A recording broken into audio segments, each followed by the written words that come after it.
নবী সাল্লাল্লাহু আলাইহি ওয়াসাল্লাম একদিন ঘুম থেকে উঠলেন ভয়ে পেয়ে, আতঙ্কিত। নবীজি ভয়ে পেয়ে আতঙ্কিত হয়ে ঘুম থেকে উঠে বলছেন, লা ইলাহা ইল্লাল্লাহ, লা ইলাহা ইল্লাল্লাহ, ওয়াইলুল লিল আরব, ওয়াইলুল লিল আরব মিন শাররি ক্বাদ ইকতারাব। আরব জাতির জন্য ধ্বংস, আরব জাতির জন্য ধ্বংস। কি ভয়ঙ্কর ফিতনা ধেয়ে আসছে ওদের দিকে, কি ভয়ঙ্কর ফিতনা ধেয়ে আসছে।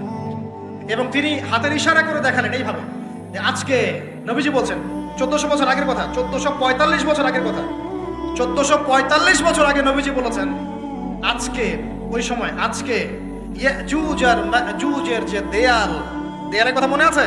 জুলকারনাইনের সময় দেয়াল, এই দেয়াল এতটুকু পরিমাণ খুলে দেয়া হয়েছে, এতটুকু পরিমাণ খুলে দেয়া হয়েছে 1400 কত বছর আগে।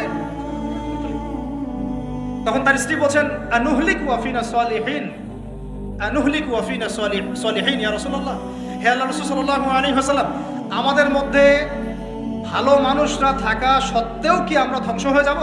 আপনি যে বলছেন ওয়াইলুল লিল আরব, আরবদের জন্য ধ্বংস। নবীজি বলছেন, নাম, হ্যাঁ, নাম, হ্যাঁ, ধ্বংস হয়ে যাবে।